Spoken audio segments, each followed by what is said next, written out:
So much sharing. Oh, it's crazy. Listen. Sharing is really hard. I'm not even talking about big things, just little everyday stupid things. You make a cake, you bring it out. As soon as you turn your back, it's just gone. You never got a slice. If you hold dinner parties regularly, just have people over. At first, people always bring beer, they bring wine. It's great. After a while, they start sloughing off. You're putting yourself out there, and you're thinking, these bums. You start to wonder, is sharing even worth the effort? Just little sharing, is it worth even that little effort? So I study cooperation. I live in a cooperative house. We're 14 people, and we share food, we share utilities, we share cooking, all kinds of chores. We have an amazing community, and we meet once a week to solve problems. There's people, so there's going to be problems, and we have a space for that. Now, it sounds kind of intense. It's a lot of sharing, a lot of talking, a lot of people. But the truth is, you live in a cooperative too, because you've got friends, you've got family, you've got coworkers, and coworkers, family. Sharing's hard. Your life is better off for it, whether you like it or not, and it's inevitable. So you may as well get good at it. So what does that mean to get good at sharing? It's one thing to participate in a social system. You cross the street at crosswalks, you stay off the grass, you always bring food to potlucks, you stop at stop signs, hopefully you're keeping your gas in after lunch. It's all sharing, okay?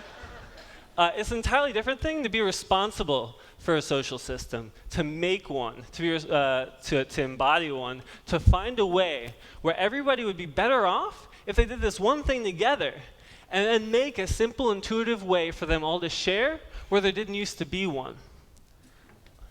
So the great thing about a cooperative house is there's a lot of problems, because that means there's a lot of practice getting good at making systems. So you can kind of cut it in three types of problems. There's public goods problems. This is 14 people, one kitchen.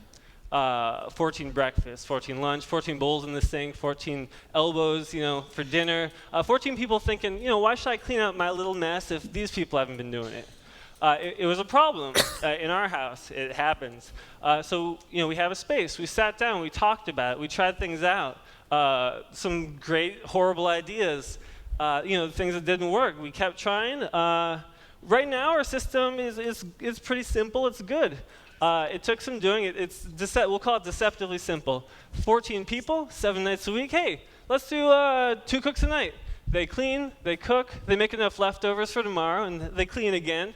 Now, I cook 1 night a week. I get dinner every night. I put in a little, I get out a lot. That's a public good. Second type of problem is bargaining coordination. 14 people, 1 thermostat. I like it cold, you like it hot. I'll turn it down, you'll sneak right after me and turn it up. So the thermostat's all over the place, the temperature's all over the place. It was a problem. We have a space. We sat down, we talked about it. We tried some things. Particular problem, it kind of made sense to centralize. So we made a boss, the thermostat-o-stat, and the job of the thermostat-o-stat is to regulate the thermostat. Okay, so the third type of problem is sharing common pool resources. This is 14 people, 1 tray of brownies, and they're really good brownies. So you're thinking, I better get just a little bit extra before they're all gone. Okay, if everybody thinks that, your brownies as a resource are going to take a dive. That's called the tragedy of the commons. It's a big, famous problem. It's a global problem. If you're worried about the fisheries, that's that. But it turns out we've got this little world inside the big one. Oh, wait. And where everybody has the power and the responsibility to engage in sharing systems. And with that resource, suddenly there's a million ways to solve resource problems. We do everything from common norms to signs. Do you got signs? Yeah. I love my home. I love my home so much. So I don't want you, don't come after me. After this, don't come up to me and say, oh man, we've been having so much trouble sharing. Thank you for the thermostatistat. You know, it's even though all of these, you can't cut and paste, because even though all these problems have the same structure, the solutions are always different in this really beautiful, exciting way.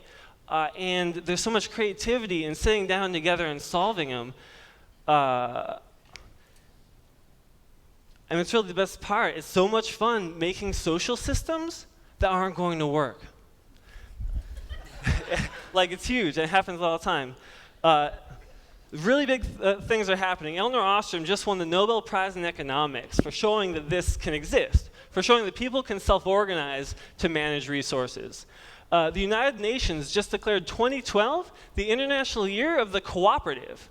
Okay, that's a business model. That's like a local, mundane thing. The UN just reached down from the sky and gave your local food co-op a pat on the back, saying you're doing something right.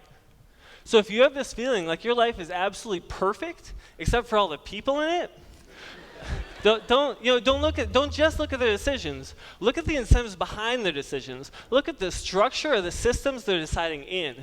If you engage with it, if you play with it, if you just try things out, you'll find there's a million ways to make your life better for all the people in it. Thank you.